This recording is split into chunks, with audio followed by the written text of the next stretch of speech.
Welcome, everybody, to the Broker Life Podcast. This channel is dedicated to give you the greater insights into the real estate and mortgage industry in Canada by diving deep into the minds of the professionals who live and work it every day. Today's guest is Danny Betts, advisor at Better Mortgage Insurance. Danny's been with BMI for about 2 years. Prior to that, he was with Sun Life for about 2 years. He's a trusted referral partner of Mortgage Connection and adds a ton of value for us brokers and our clients. Welcome, Danny. Thank you. Thank you for having me, Mark. Problem. So let's dive in, buddy. All right. Let's start with the basics. So why do you sell insurance? Why insurance?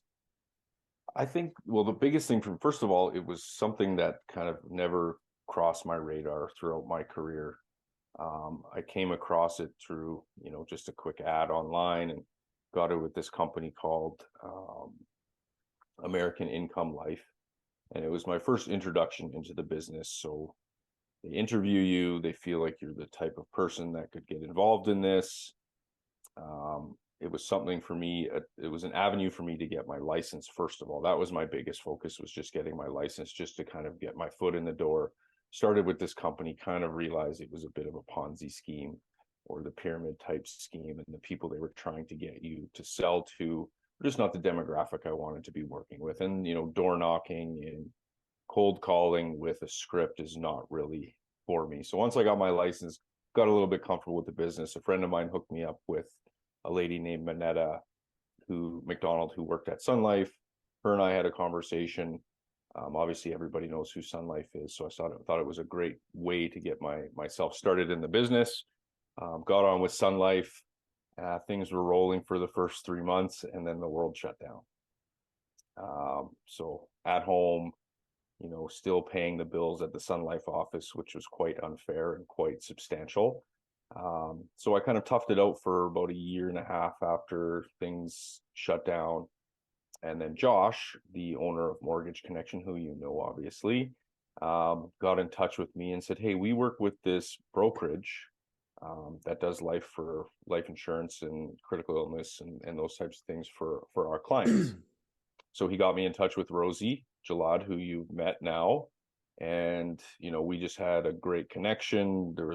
I felt it was a great opportunity, and just the business that Mortgage Connection was able to pass along to me, especially in those tough times when you weren't able to go out and network and do those types of things. So that's where I ended up, and it's been a great decision.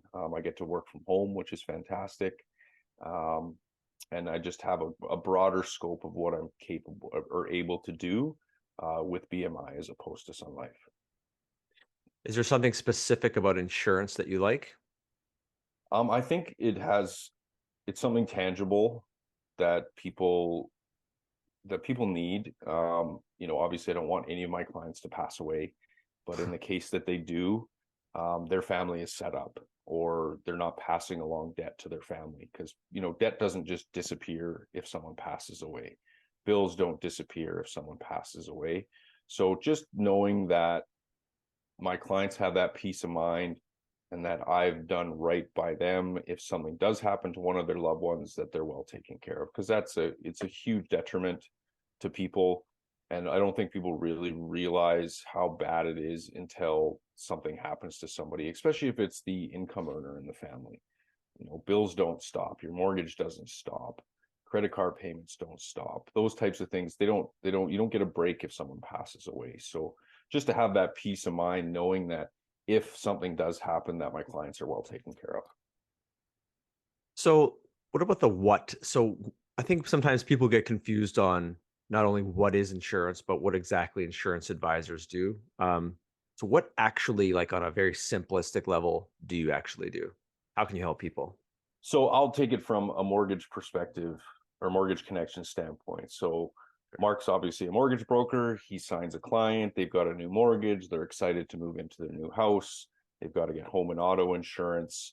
The bank will offer them, or the provider lender will offer them, mortgage protection plan, which covers their mortgage if something happens to them. But basically the bank is the beneficiary on that end, and they're only concerned about what they're owed as opposed to worried about their clients. So we come in and give them a reason, or a few reasons, why life insurance is a better option than mortgage protection. And the biggest reason is that it's your policy. You determine the beneficiaries, you determine the coverage amount, You determine the length of coverage. And of course, there's other options to get into life insurance as opposed to term, which we discuss as well. So we do a needs analysis, figure out exactly what their lifestyle looks like, um, and just kind of decide, what if something happened to one of you, let's say I'm dealing with a couple, if something happened to one of you in the next 6 months, what does that look like for you and your family? How much money do you think you would need to be comfortable for the next little while and set yourself up? Whether it's just to cover the mortgage, because you've got lots of money in RSPs and TFSAs, you've got money in investment accounts. We kind of start with that basis point of the mortgage, because that's, the biggest debt most people have, or biggest investment most people have, is that mortgage. So if that's taken care of, at least that's a load off whomever survived. But we always dive in a little bit further. If they have group coverage, do they need critical illness?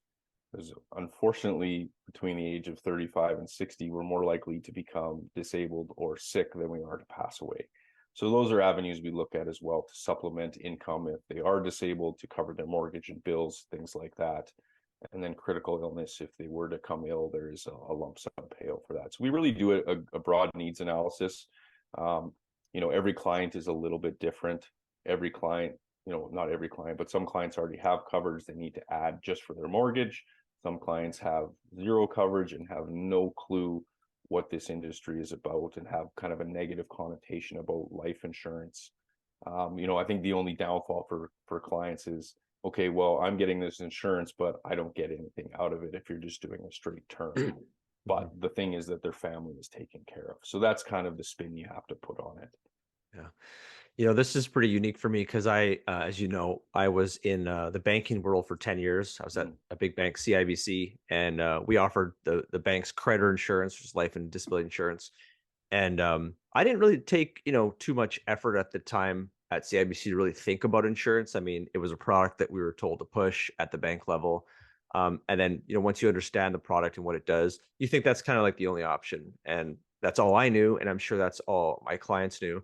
Yeah. And I think you nailed it there with the main idea of the bank being the beneficiary. And I think that just like rolls off the tongue and you're like, okay, whatever, next point. But if your mortgage is 500,000 and your policy is 500,000, and knock on wood, 20 years later you die and your mortgage is 200,000, they just pay off the 200,000. That's it. Whereas this more holistic approach to insurance will cover you for the 500,000, but your beneficiary, say it's your kids, your parents, actually get the 500,000 should something happen. Exactly. That's just a totally different way of thinking from what I'm used to. 10 years selling one way. Yeah. So it's almost, well, it's not almost, it is like a total deal breaker, like for credit insurance at It the bank is, level. and That that's alone. where people need to, and I think the banks make it so easy for people to get this coverage that they don't even think twice about it. They go, oh, if something happens to me, my mortgage is covered. If you sign up your own policy through us or through any other life insurance advisor, your beneficiary gets to determine what they do with that money. It's not tied to the mortgage. It's not tied to any of your debt. You can distribute that money as you feel fit. Obviously, you need to have a will in place to reiterate those requests or those wishes through your will, through your beneficiaries and whoever else, so that money is distributed properly. But that's the biggest thing. You could be paying $150 a month for $500,000 of coverage through the bank or MPP protection, but you're basically paying for something that's depreciating because you're slowly paying your mortgage down.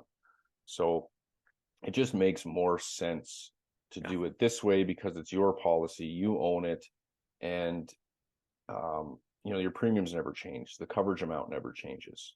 So it's just a huge benefit to yourself and your family to just take a look with the life insurance advisor, just to review those options. At least MPP is something. It's better than nothing, but there's better options out there, and usually through a broker like myself or our company or the other brokers out there, they can get you a better price than what the bank is offering. And I think just so people understand what MPP is, so Manulife Protection Plan. So this is Manulife offers a number of things: mortgage lending, insurance, investments. They have a relationship with Dominion Lending Centers to allow us brokers to sell the Manulife insurance, as you know. So automatically, us brokers are going to offer this MPP insurance, which would be similar to what I would be offering at CIBC, whatever CIBC or whatever bank offers their insurance. Exactly. So BMI is the alternative. This is the other option, and frankly, this is the better option. Hmm. You know, if I get a chance to interview somebody from Manulife and talk about their insurance, we'll talk about the benefits of that insurance.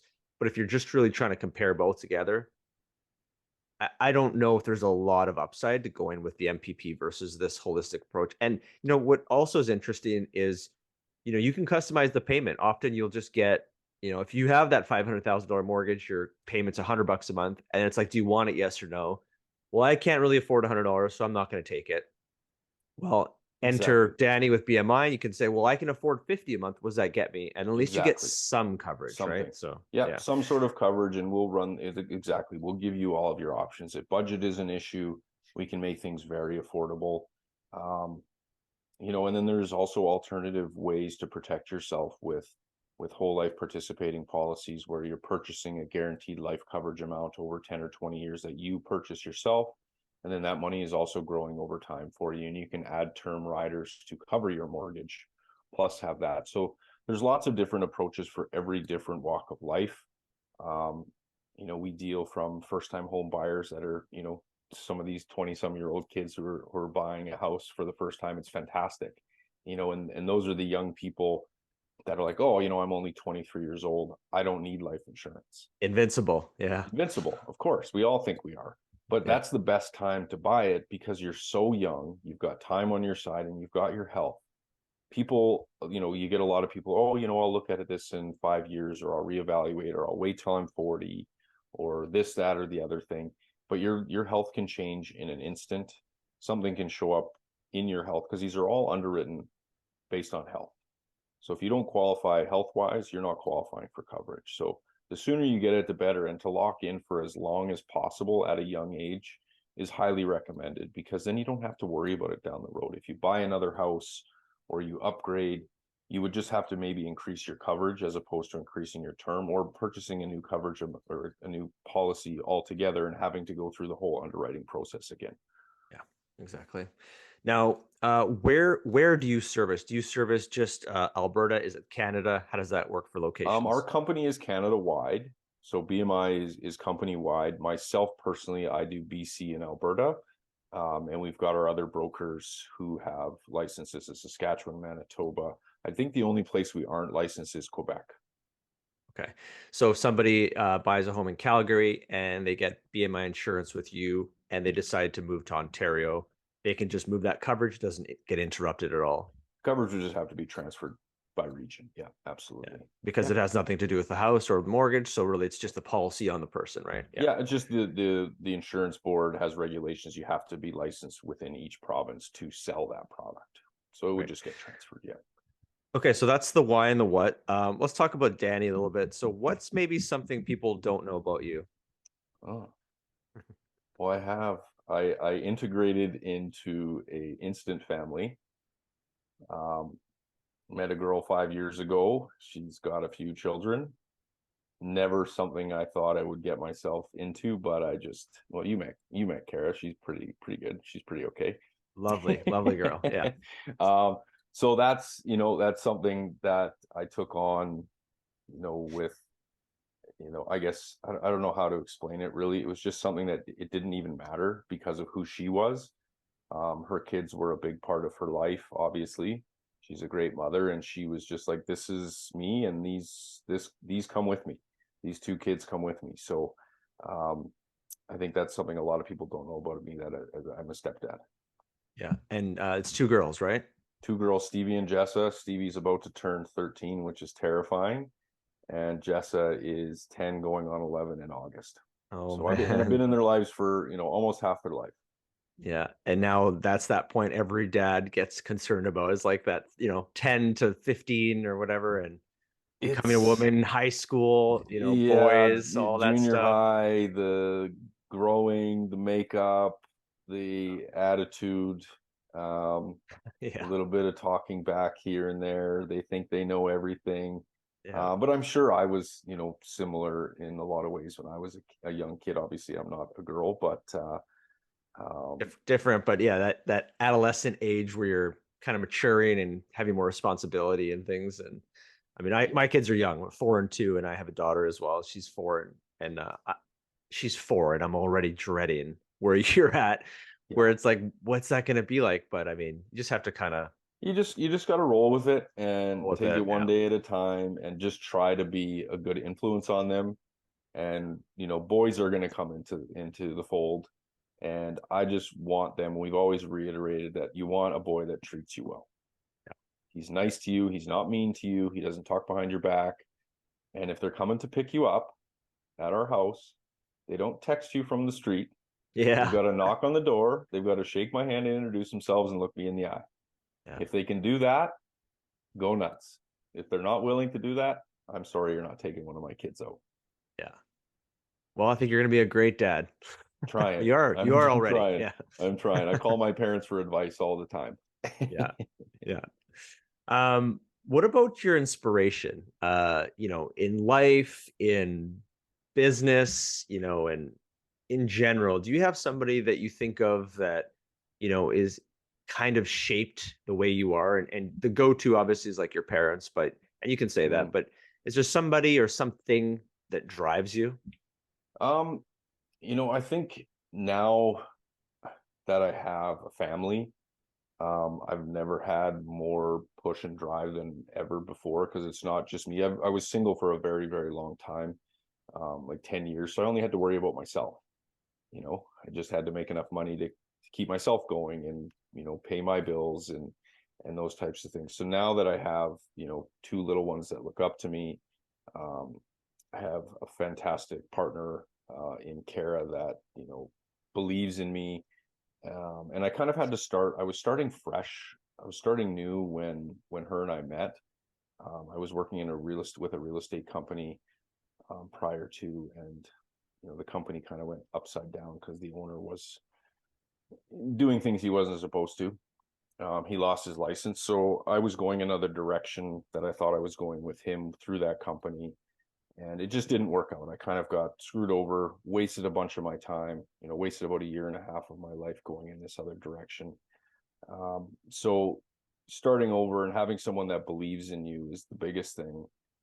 And now that I basically have my own business, which I've never had before, I'm a contractor with BMI, so I'm building my own business, obviously with the help of this company. But it's one of those what's the word I'm looking for? Um, it's all on me because I'm not getting a salary. I'm 100% commission. So everything I put into this, I get out.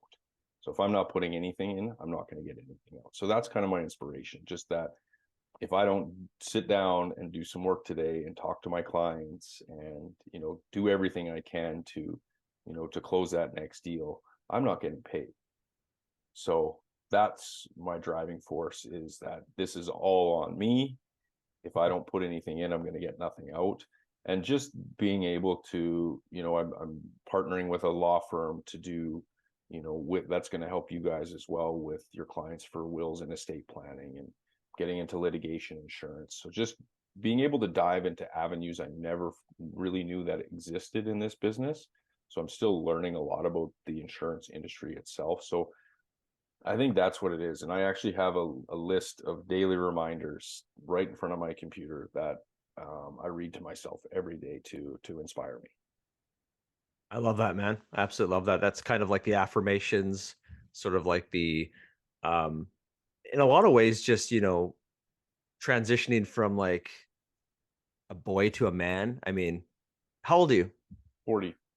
Yeah. So we're about the same age. And Mhm. so, you kind of go through this period of time where you're very independent in your 20s and 30s. And then it feels like to me that shift from like the next decade is like, I don't want to say it's all on you because certainly you have your partner to help support you and your parents and your family and your network. But yeah, I totally get that, man. Like you just have to man up and you have to start just crushing life and whatever method that you can sort of do to help you along the way. There's no other option, right? You can't Mhm. stop being a dad. You can't stop building your business. You can't stop, improving yourself in other ways. So No, there's I like really no days off, right? Even No if days it's on a off. weekend, you still have to, think about, like, during my time off, I take my weekends very seriously. I enjoy my time with my kids and my girlfriend. And then when we don't have the kids, because we have a split situation, I really focus on time with her. But I also am always thinking about, okay, what's my next move for next week to keep things going. And I just try to remind myself every day. I try to read this thing, morning, afternoon, before I go to bed. And just a constant reminder of the little things, or the little things that I have that I should appreciate, but I also have to do all these things to maintain those things, you So this know. is a good segue here. So when you're not selling insurance, how do you spend your spare time? What do you do for fun? Well, I like to cook. Oh, I think that's how I won over Kara, because she loves food more than any person I've ever met in my life. She remembers almost every meal we've ever had over the last 5 years. So I like to keep her fed. some good I cooking there. Yeah. I enjoy cooking. We spend lots of time with the kids. In the summers we go out to BC. They love going to the lakes. We live in a lake community as well. So in the winter we have skating rink, toboggan hills, things like that we can do in the winter. And then the summer we spend a lot of time at that lake. So it's, when we have the kids, we really focus on the kids. We're not making plans to go out with our friends when we have the kids. They've got their activities. We spend a lot of time at the gymnastics complexes throughout the city. So there's a lot of that. We play a lot of board games together as a family, go for walks. The kids love to go to Starbucks, which is hilarious. My parents would have never in a million years taken me for a $7 coffee or whatever it is A that the kids latte. drink. Yeah, Yeah, totally. whatever it is that they drink now. And we take the kids out for dinner once in a while. So when we have the kids, we're focused on the kids, whatever that activity is. Even if it's just them having their friends over to have a sleepover, and Karen and I just kind of hang out and have some food and whatever. We spend a lot of time at home, and as well, especially in the winter because of being in Calgary and the -30, -40. Yep. So yeah, that's, when Karen and I don't have the kids, we love going out for dinner. We love spending time with, our groups. If we've got a few groups of friends that are in a similar situation, so they don't have their kids when we don't have ours. So we have, we'll go to their house and cook a nice dinner and have a few drinks, and just kind of hang out. So we're pretty social when we don't have the kids. When we have the kids, we're focused on the kids. Big food people. Okay, good. Yes, yes. So I got some stats here. We're going to transition this into Oh, insurance again. all So right. just a couple random stats I pulled up online here. It's so 1 in 2 Canadians will develop cancer in their lifetime. This shocked me quite a bit. That's like 50% of people. It's How many it's people up. in Canada? It's up. It used to be about 35 or 40% a couple years ago. It's up. That's nuts, man. That's absolutely blows my mind. And I can't remember where I got these stats, Google, right? Yep. But you know, that's a pretty good opening conversation to have with someone when we're talking insurance. And I might even start saying that because that's wild. The other one was 1 in 3 Canadians will be disabled for 90 days or more before the age of 65. So again, 30% of people we're going to go through some sort of disability. And I know this is the one that we talk about a lot because it's more likely to happen than death, obviously.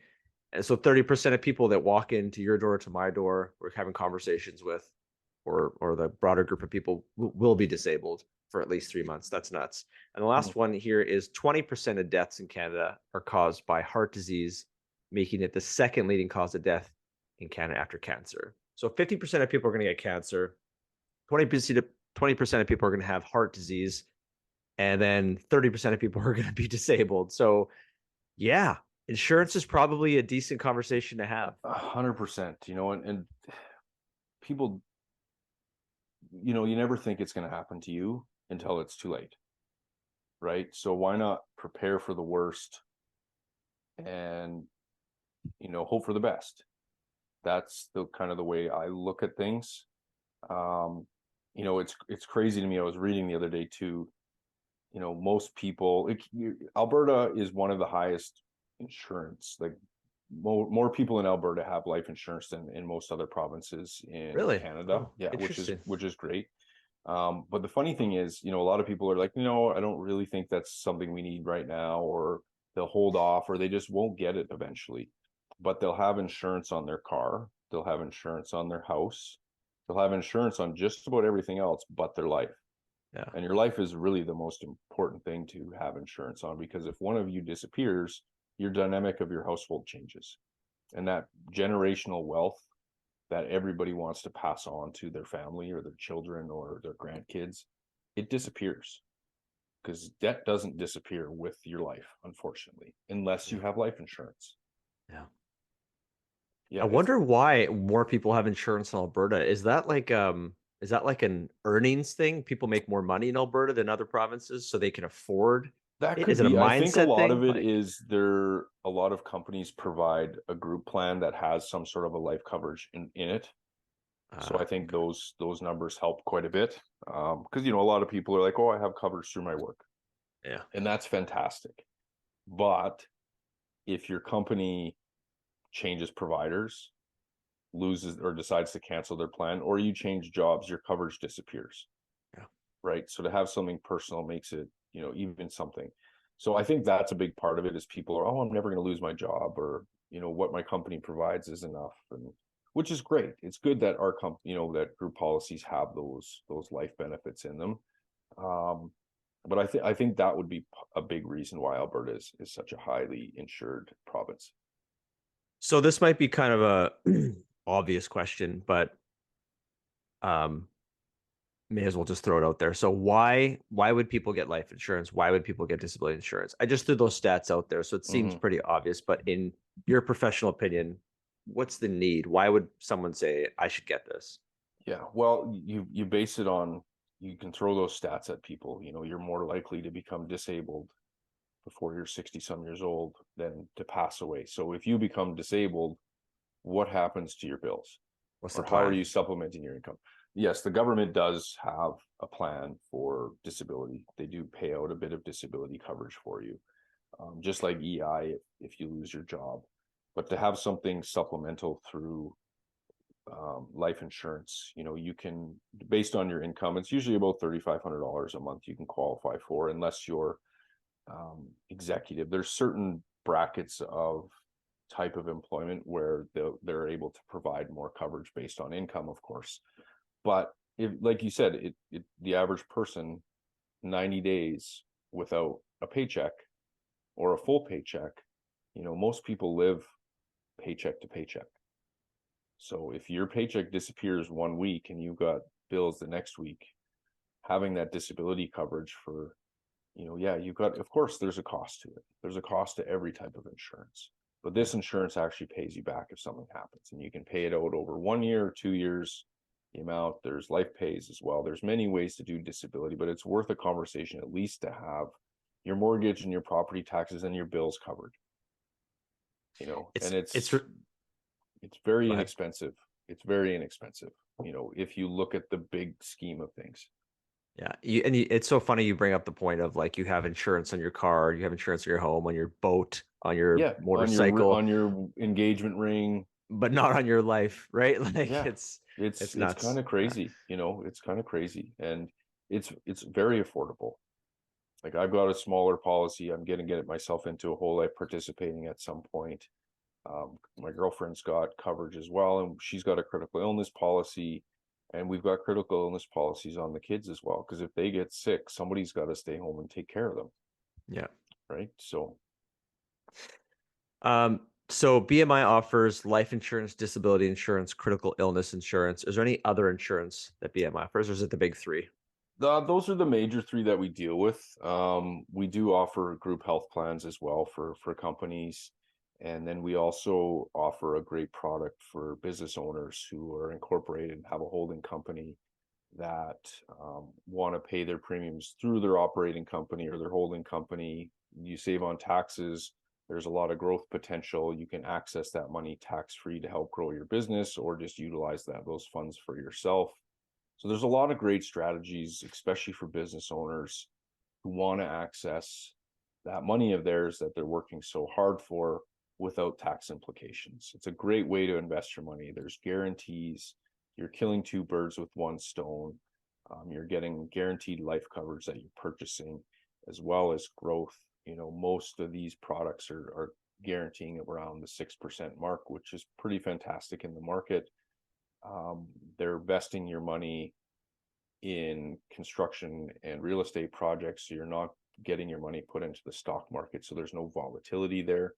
So it's a really great, smart strategy for business owners to look at, especially, if they've got some money sitting in their accounts and they're like, we're maxing out our TFSAs, we're maxing out our RSPs.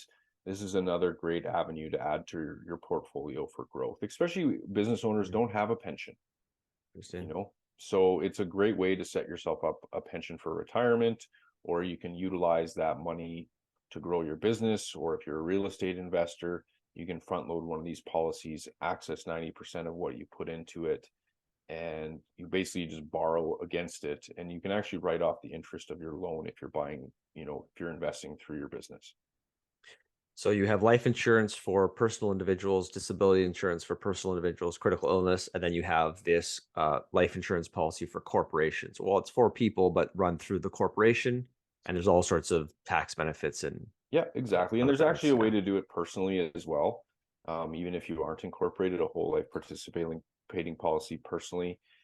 It's something you should look at if you're, like I said, maxing out your TFSAs and your RESPs, and you have some extra money to throw into something that you want some growth. And it gives you that guaranteed life insurance amount as well. And it doesn't, the money doesn't have to be paid back, and it gets paid back upon your death, which is guaranteed, whether that's when you're 90 or earlier.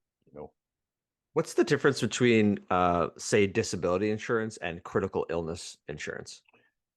So What is critical what illness, is yeah, what is critical illness? like you said, heart attack, heart disease, cancer, stroke. There's different variations of critical illness. You can add it as a rider to your policy where it'll cover a small amount of critical illnesses, or you can get a policy on its own for critical illness that'll cover up to about 26 different illnesses. So you pay a monthly premium on it. You decide if you want, 25,000, 50,000, 100,000, $200,000 of a payout if something happened to you, if you were become critically ill. So What is there's a what is third. critically ill? What does that mean? So if you're diagnosed with one of the major critical illnesses, so they've got those: Cancer. cancer, heart, burns, dismemberment, blindness, stroke. There's, I Now, can't remember all will 26 of them. sure, but will these result in death, or will you remain alive, So or does it there's matter? it's a survivable, it's a livable benefit, it's called. Livable. Okay, got So it. there's a 30-day survival period if you've been diagnosed with one of these diseases. After that point, there is a lump sum payout that you've purchased with your broker before this even happened. So Oh, I there see. also is a way with these critical illness policies to what's called cancellation of premium where you can cancel the premium at 65 or 75, and you get your premiums back. So every dollar that you put into that policy, you get back. Yes, there's no interest, there's no growth, but it's one of those policies that pays no matter what. So you either, if something happens to you and you get ill, you get paid. If you don't get sick, which is fantastic, and you decide to cancel at 65, you get your money back, or you can let it ride till 75 and you get your money back. So that's critical illness. So it's kind of a smart way to do it because, with a lot of insurance, you don't get any money back, right? Mm. So to be able to get your premiums back and you're healthy, it's kind of a bonus. Now with disability, if you're unable to do the 6 major functions of a person each day on your own, you're considered disabled. So if you can't get out of bed, you can't dress yourself, you can't bathe yourself, you can't feed yourself, you can't use the toilet yourself, and you're not mobile or you need assistance walking, you're considered disabled. So in a sense, critical illness and disability can kind of fall under the same category, depending on what it is. But the disability is a supplement that it pays monthly as opposed to a lump sum like critical illness. Gotcha. Okay. That Hope makes I'm making sense. sense here. That makes sense to me. Okay, good. What would you say is the biggest challenge in the life insurance industry right now? People don't like extra cost. So the That premiums, the cost, cost of the insurance. yeah, and overall, it's not overly expensive. Obviously, it's age-based, it's health-based. If you're a smoker or a non-smoker, that makes a huge difference. If you're a smoker, your premiums are two-thirds or more higher than the average person. Health-based, people Wow. just don't. Yeah, yeah, it's a lot. It's a Well, I lot. guess one in two die of cancer, so that includes lung cancer. Yeah, Yeah. and you're increasing your chances, right? Mhm. So like these companies do more risk analysis than anybody else on the planet about the probability of passing away, right? That's what they do. They're taking on your risk. They're hoping you don't pass away and you pay your premiums. They don't want you to die. So having at least life is beneficial. Critical illness, I think, is something that everyone should look into, especially based on the stats that you just reiterated to us. um, and same with disability. A lot of it, and also I think it depends too on what you do for work. And if your company has a good disability and a critical illness plan, um, I usually don't want to tack on extra cost to my client, but we always teach them the benefits between a work policy and a personal policy. So, and a lot of time it does come down to budget for people, because especially with the way things are going these days, the cost of housing, our utility bills are going up the roof, groceries, like it's crazy the amount of money, how much money things cost, and people aren't getting an incremental raise to keep up with inflation over time. It just doesn't exist anymore. To get a 4 or 5% raise increase on a salary position every year, it doesn't happen. It maybe happens every 5 years if you're lucky. So for people to keep up, it's tough. So we try to make it as affordable and cost effective as we can. A lot of the times we'll start a client with, just a basic term, maybe a bit of a disability. And then, if they're kind of, in that late 20s, early 30s, getting into their career. And, by the time they're close to that 40 mark, they're at the peak of their income. And that's when we maybe reassess and add some more critical illness or do something permanent that it is more affordable for them at that time. And a lot of people with the clients that I deal with from you guys especially, they're just getting into their first home.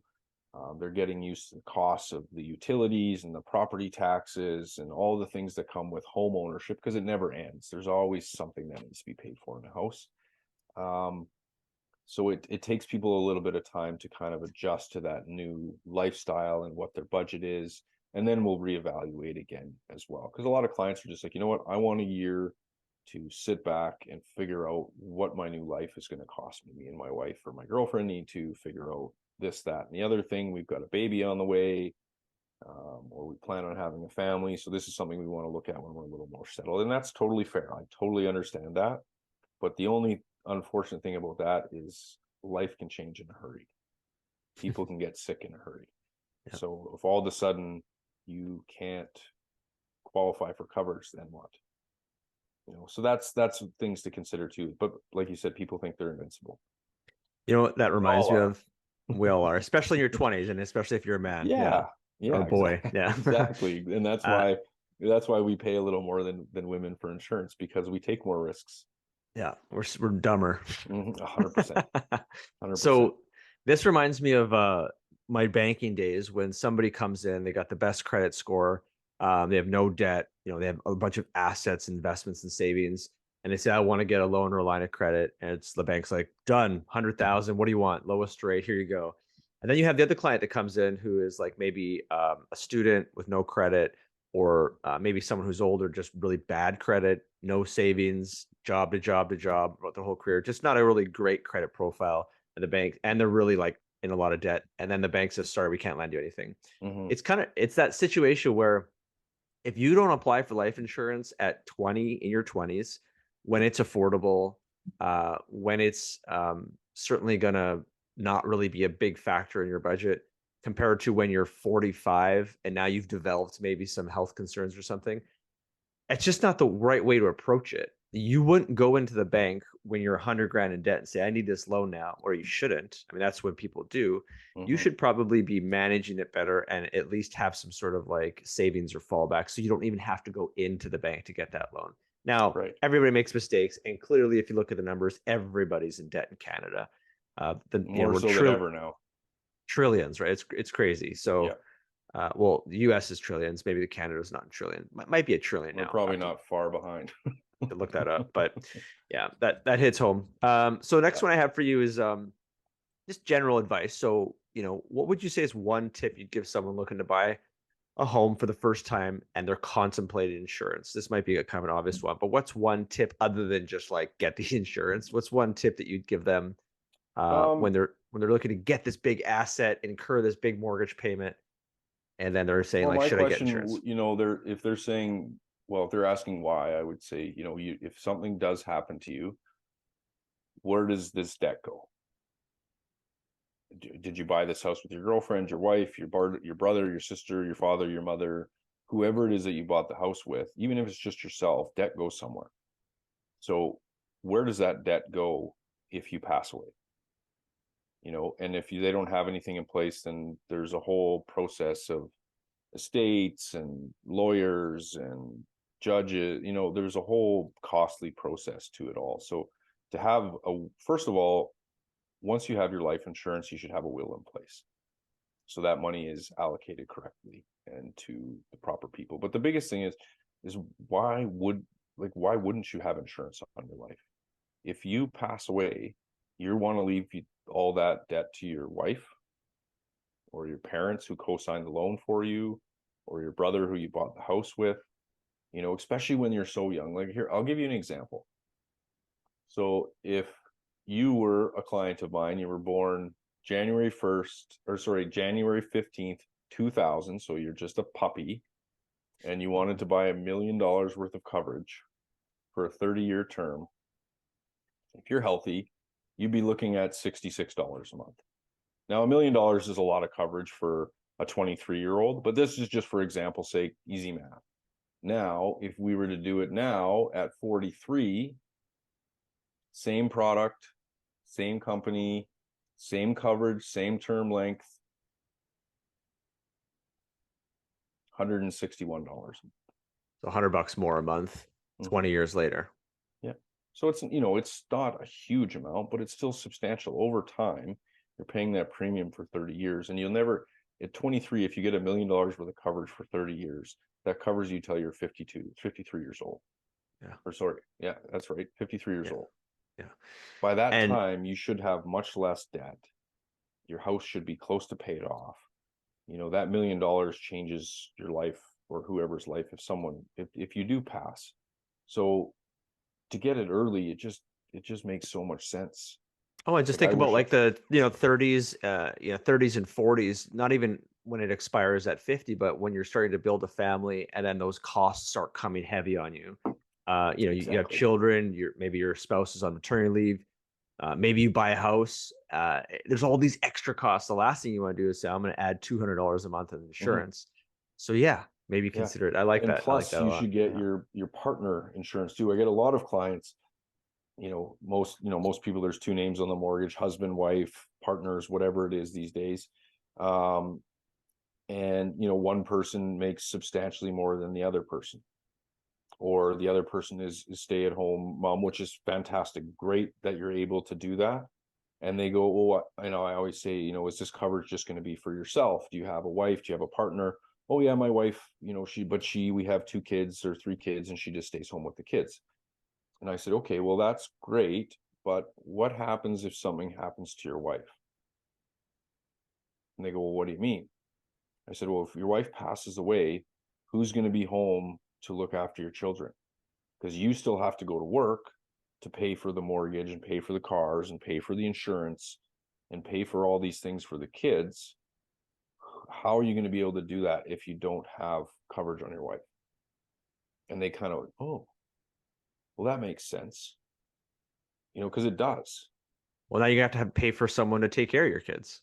Your And costs are that's just going to not, keep going up. and Yeah. yes, costs of baby, or childcare has gone down. There's some new subsidies in Canada now. I think one thing that Trudeau did right, the one and only thing, I think, maybe. But it Spoken is like a true Albertan, hey? but Yeah. it is very costly to have kids in daycare. right? Or have after school care or before school care. Yeah. So those are really things that people need to think about. Is, they're hard conversations to have, but they're real conversations. Because what if something happens, it's too late. There's no, oh, I should go get some insurance now. No, it's over. Yeah. That person's gone. And now your kids don't have a full-time mom. You still have to go to work to cover all of your costs because life is expensive. Your mortgage is expensive, car payments, groceries these days. Yeah. And then, having 3 kids that are in activities, or you want them to be in those things. So to have insurance and have even a little more than you think is necessary, like, why not? Like, if you happen to pass away, why not leave your wife or your spouse a little bit extra so they're not worried about those things, so they can, grieve and spend time with their friends and family in this whole process and not have to worry about what bills are coming out of their bank account. And then eventually, maybe even make a bit of a better life than they had before, or not put them back further, give them that leg up. And, that's another thing that we talk to clients about too with kids, is getting them a whole life policy. You insure your children, it grows for them for 10, 15, 20 years. By the time they're 20 some years old, they've got enough money to pay for their education, or they've got enough money for a down payment, and then they've got guaranteed insurance without medical. So setting your So family up is huge. how does that work? How do you insure your kids? So it's the same as you and me getting insurance, other than, the medical questions are much less because they're young. So Um, you can be under 18 and get insurance? yeah, you just have to have, like, if you were to get a whole life policy for your children, you would just have to be on the policy as an adult, as the guardian, and you can get coverage for your, daughter, brother, son or daughter, um, depending on how much coverage you feel is necessary. And that money will actually grow for them. And by the time they're in their 20s, they can access that money and use it as a down payment, or pay for their education, or just continue to let it grow and Interesting. put themselves quite a bit ahead in life. And it's a great way for parents to start that saving process, or that, you know save up for a down payment or whatever it is. You can do it right at birth, and Hmm. time is So on their side, right? so basically you're paying premiums into this policy, and if something should happen to your children, then the beneficiary, say dad or mom, get the insurance policy. But if they don't pass away and then they turn 18 or whatever, I assume the end of the term, Yeah, then so it these converts into just a cash continue. payout. Yeah, these continue. You can convert it into, yeah, you can access the cash once the policy's in their name, and they can utilize that cash for anything they want. So what is the cash amount if you apply for a, say, $100,000 policy on your 5-year-old kid? Oh, I Do would you have get the to. 100,000 payout when they turn 20, or is it more of a calculation that you gotta You're gonna have work to out? bear with me, because those are numbers I can't just fire off on my own Sorry, I'm putting you here. on the spot. Well, that's okay, but in general, you can access some or all of Yes, the yeah, amount that it's you've put into this the thing. biggest thing is it's a great way to, the Josh Gelke, the owner of Mortgage Brokerage, he's got policies on all his kids, and he considers it a gift to his kids. Not only are him and his wife covered, supplemented if something happens to one of their children, heaven forbid, but it gives them the ability to have access to some money that, you've been saving for them. It's for, and they can just roll it into their own policy and leave it there and let it grow for however long, or Right. they can access it for education, or a down payment. It's just a great way to set up your kids. And obviously you can determine the amount of premium that you want to pay, whether it's $50 or $200 a month towards your child, depending on your situation. But it's a great way to set your kid up for the future. I did not know that. I'll learn something today. Yeah. Yeah. That's It's a interesting. really smart way to do it. So obviously, our relationship, you're an insurance advisor, I'm a mortgage broker. There's a clear connection on why I need you, why you need me, right? Hmm. I'm selling mortgages and I'd like to protect my clients, Yes. and vice versa. So is there a scenario where it doesn't make sense to get insurance? So let's say you meet some people who don't have a mortgage, maybe they're just renting. Is it just as valuable to get insurance in that scenario, or in general, are there any scenarios where insurance doesn't make sense for people? I think 100%. There's clients out, they're renters, they don't ever want to buy or don't ever feel they're going to be able to buy, especially in the way the market is now. Um, but there's people don't realize what final expenses cost. Like the average funeral costs over $35,000, which is crazy, Yeah. right? And it's not like they take installments. That's a business right there, man. That's a business right there, Yeah. and Business of dead people. that's another way to look at it. Is it if especially in it's a great question because there's a lot of people out there that probably don't need a lot of coverage, but to have something small, even $100,000 policy on a young person that's going to cost them $15 to $20 a month, so that if something does happen to them, their parents aren't forking out a bunch of money um, for their funeral, or if they had a car loan, because most people have a car loan that's not paid off. So, just to have something small, make it affordable, even if it's, like I said, $100,000 policy would be very inexpensive for a young person. It makes sense to have something. Because then the thing is too, life changes. You meet somebody. You're like, okay, I want to buy a house with this person because now you have two incomes that can go toward a house. Now you want to have a family. So you never know what the future holds. So why not plan a little bit ahead? Because the nice thing about a lot of policies too is within the first 5 years, you can add to the policy without medical again. Hmm. So First 5 years. Say that again. So within the the first first five five years. years with most policies, obviously depending on what type of policy it is, but you're able to add more coverage without medical. Wow. Yeah. And So life if you have changes. kids or something, yeah, okay. Exactly. If something happens, and I always tell my clients too, like if their mortgage is 25 years, I always say, do you feel this is a long enough period of time? Because life changes. You guys, in 5 years, you might want to upgrade your house. And then you've got another 25-year mortgage. So maybe getting a 30-year for an extra $4, $5, $6, $7 a month makes sense, just in case. Because you never know what's going to happen. 30 years is a long time, or 25 years is a long time. A lot can change in those periods of time. So why not just add a little extra? So what you're basically saying is everybody can take advantage of insurance. There isn't a group of people that insurance is not for. I think so. I think so. Especially, unless you own Gold. everything you have outright and you have lots of money in the bank.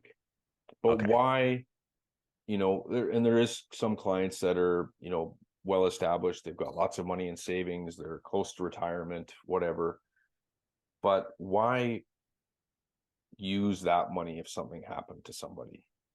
Or if you get sick, why use all that money that you've worked so hard for and saved and paid everything off? Why not pay a little bit of premium a month and use the life insurance's company if something happens to you? Yeah, I mean that just proves the point that even the super rich need insurance because you're right. You can And A, you can most, afford it, and two, you could probably get a $10 million policy and just pay a minimal premium on that, right? So yeah, why and a wouldn't you lot get it? of wealthy people have whole life policies, Yeah. 100%. Protect Okay, their so that family. rules out rich people, wealthy people. They need it as well. The average Canadian needs it as well. Yes. What about kids need it as well? So, yeah, doesn't seem like there's really a group of people that can't take advantage of this. 100%, and I think there's still always a negative connotation about, life insurance. It's something that Maybe they don't see, but the industry has changed. It's much more upfront. The medical underwriting is very diligent.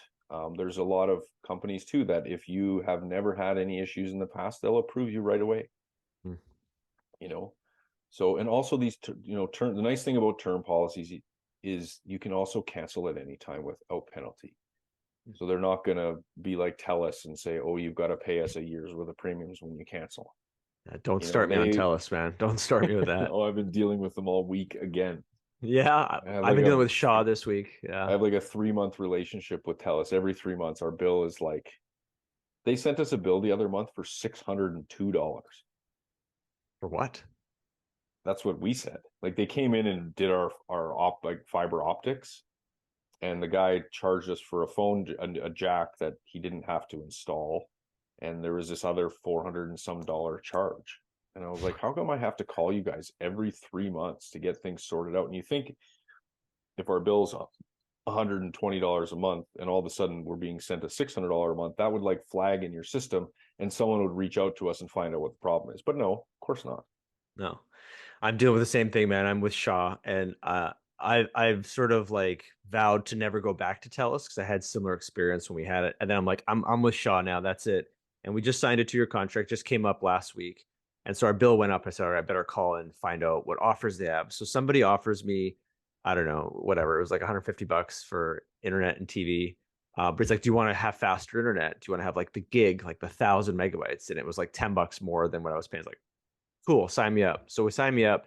And then I start testing the speed at home. I'm not getting any close to it. I'm getting like 200. So they get a tech out here, and then he does everything, changes the modem, can't get the speed up, gets it up a little bit faster, but we just can't get it up. So I call back and I said, oh, I'm going to have to downgrade my service. You said I have 10 days to change. Like, yeah, no problem. You can downgrade. Cool. What's the cost now that I'm downgrading my service? It's $15 more a month. What? How am I paying more for a service that I'm getting that's slower? Like that makes no sense. I had to escalate the thing like 3 different people.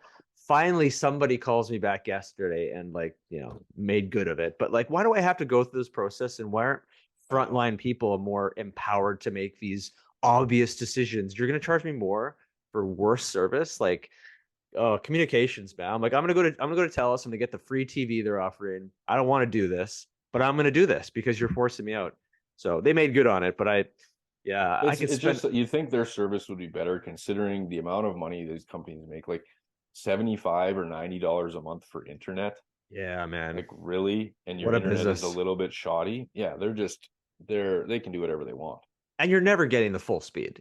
No. The guy was under the modem testing it, and it was still slower than what they're promising. Oh yeah, So I've got 4 boosters in my house. I've got a yeah, booster on my laptop, and I still don't get the speed that they're guaranteeing. yeah, It's, criminal.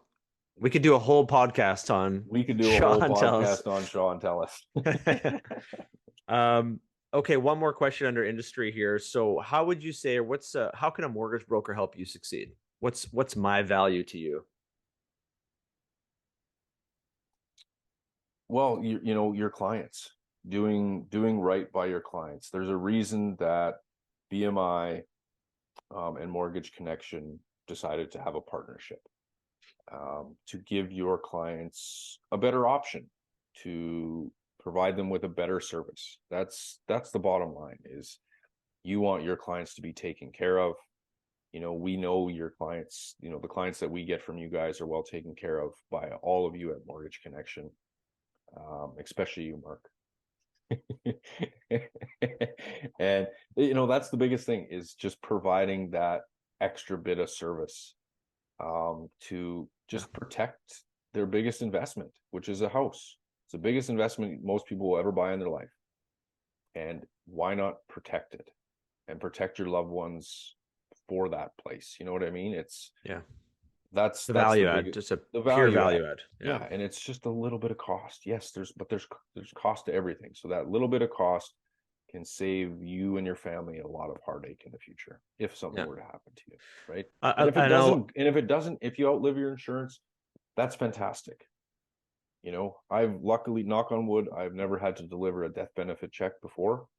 Um, I'm not looking forward to that moment. I know it will happen, but 50%, it'll happen. I Yeah, I I will feel good about passing along a check to someone who is lost whomever it is, and just know that this is going to help.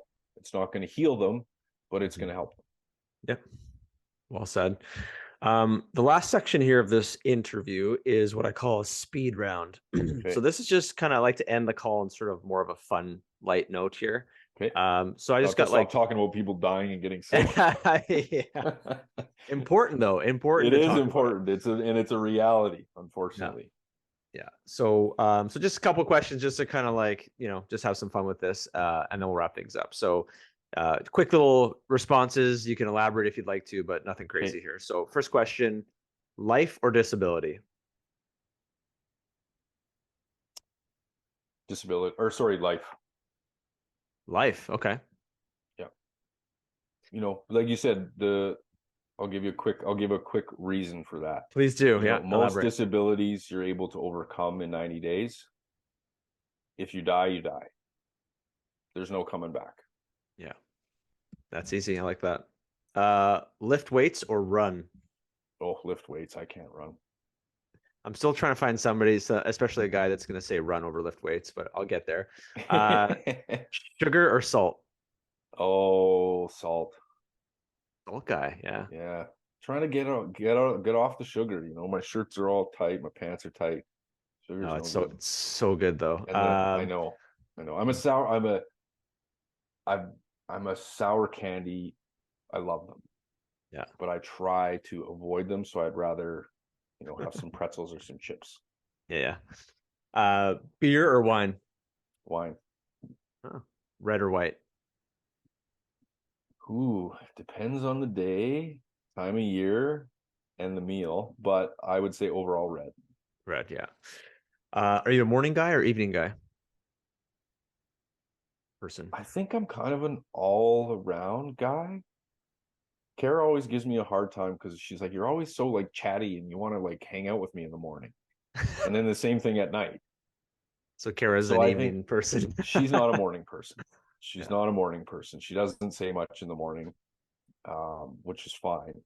But yeah, I think I'm a bit of both. I stay up a little bit later. I'm not an early riser by any stretch, but I like to if I'm getting up, I'm getting up and I want to be in a good mood. Yeah. Especially when I'm dealing Unicorn. with clients all day. I can't wake up grumpy Grumpy. because it Yeah. comes across to them. People I think can get a sense of your mood. Yeah. Yeah. Okay. BMW or Mercedes? Mercedes. Where is your favorite vacation spot?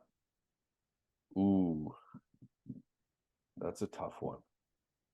I've got some really great memories of Maui. My dad used to take our family there every year. He used to win a trip through his company every year Oh when man. we were younger. So we got to go there quite a few times. So that would be past. Present is Mayan Riviera now. Yeah. I mean Hawaii, Mexico, it's got to be the go-to for anybody in North America. Yeah, Caribbean's nice too. Yeah. yeah, 100%, 100%. It's on the Caribbean's on the bucket list. Now, if you could live anywhere in the world, where would it be? Or regardless of politics or money or economics, like if you could just pick a spot and live there forever. Turks and Caicos. Yeah. Really? You know what I hear about living in like on an island or in like the tropics is, does it get old? Does it get old? Are you gonna wake up after like 3 years of being on the beach and just being like, all I'm doing is just sitting on the beach drinking drinks with like Mhm. umbrellas on it? Sounds fantastic to me, Yeah. but I mean, does that get The old? Do you get bored? the way I see it, if I can afford to live on that island, I can afford to go other places.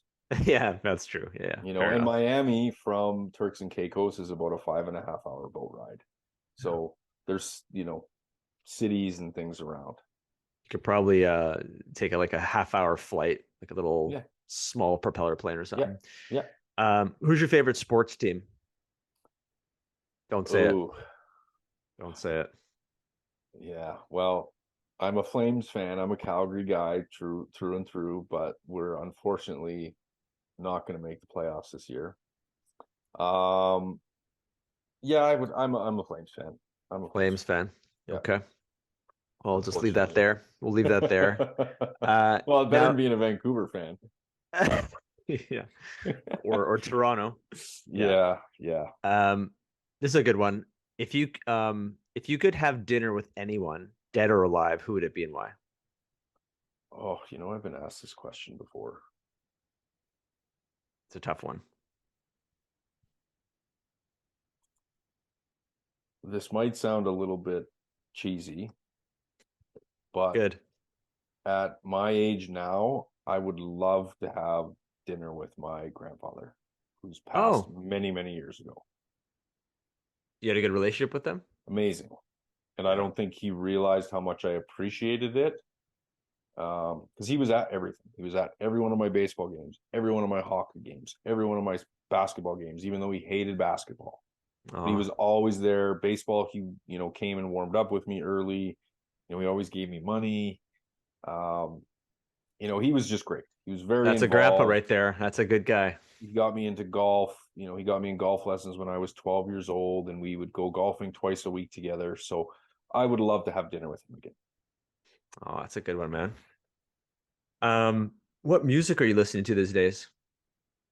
I'm straight up gangster rap, man. Are you talking 90s, 80s, like I current, like mostly 90s, early 2000s, because some of the new stuff is pretty bad. But I have Sirius XM, so I have a variation of channels that I kind of yeah. flip through when the DJ's not speaking, or when the DJ's speaking, I click it over. But yeah, I used to be really big into music in high school and knew everyone's names and their songs, and I don't have time for that. I've never downloaded a song in my life. No, you weren't a Napster guy? Nope. I Really? was a make me a CD guy. The CDs, yeah, those are the Yeah, days. yeah. Um, what's your favorite meal of the day? Well, I don't eat breakfast. I like dinner. Dinner for sure. You know what's funny? I feel like this is a bit of a trend. I don't eat breakfast either. And last week I had a realtor on and he does intermittent fasting. He doesn't eat breakfast either. Does it just sort of feel like the world is going away from breakfast? I mean, don't get me wrong, my wife loves breakfast. It's her Hmm. favorite meal of the day. And if you give me bacon and eggs and pancakes, I mean, Oh, I'll crush it. I'll crush it, Yeah, yeah. yeah. But isn't It's that more of a interesting? trend, and I Yeah. think people are just becoming more knowledgeable about what and when we eat. Yeah. They call it breakfast for a reason. You're breaking your fast, Yeah. right? So there's lots of research on fasting, especially for men. I think women, it's a lot different. Their bodies are a lot different than we are. But I just feel like if I have breakfast, I'm starving throughout the day. And then once I have lunch, I'm exhausted. I hit a wall and I feel like I need a nap. So Yeah. just having those 2 meals a day or 1.5 meals a day is I feel like I'm way more focused. Yeah, I'm with you there. What's your favorite movie? Oh man, I'm a movie buff. Should I be have easy a then. closet. I have a closet full of DVDs in my office here, which is hilarious because we never use them. American Gangster is up there. I think my That's Denzel, right? Denzel, yeah, Yeah. and Russell Crowe. Yeah, yeah. Okay. But I think my overall favorite movie is Snatch by far. Really? Yeah, Yeah, that's a good one too. Yeah. yeah, yeah. It took the first time I watched it, I had to stop it because I couldn't understand what Brad Pitt and his pikeys were saying.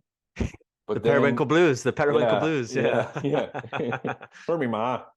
Um, it After I worked with a bunch of Newfoundlanders, I watched the movie again because their language is very similar. So Sure. once I understood the Newfoundlanders, I was like, okay. And for whatever reason, I watched Snatch again, and I could interpret what they were saying, and realize, that's the whole part of the movie is them not being able to be interpreted, right? But they're very smart. Anyways, that's my favorite movie by far. I like that one. That's good. A couple more. If you could grow up in any decade, which would it be?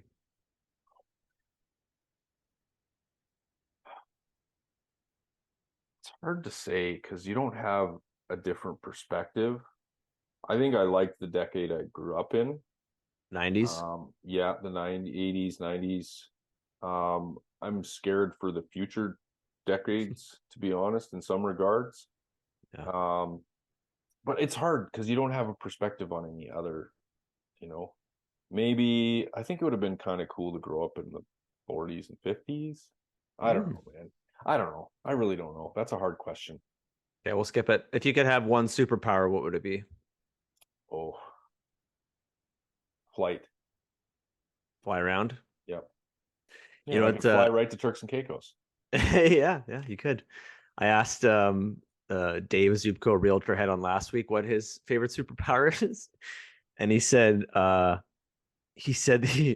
can't remember what game he referenced, but some video game where you could just like drive around um and you basically can just like get around in traffic and just like not have like anybody stop you. There's no red Mhm. lights. You just move around. And I was like, that's a weird superpower. Like, why is that? And I don't think he really alluded to it, but like he's a realtor, so he's constantly driving to listing Driving around. appointments, showing around. So Yeah, spends a lot of that's time in traffic hilarious. probably. Yeah, hilarious. Like Bruce Almighty in that movie when he Just separates the parting the traffic. seas. Yeah. Yeah, yeah, Or the traffic. Yeah, that's right. yes. And he Okay, does last part one, the sea. buddy. Where can people find you outside of me referring you a client? How do people get to find Danny Betts? BMI Advisory Services. We have a website, list of all of our brokers. We're in the process of revamping our website and making it a little more accessible, more testimonials. I think we're adding you guys as well, our new law partners. So we're online, or reach out to your broker, Mark here, and he can pass along my information. But yeah, I think that's the easiest way. All right. Thanks for doing this, Danny. I appreciate it, man. You bet. That was fun.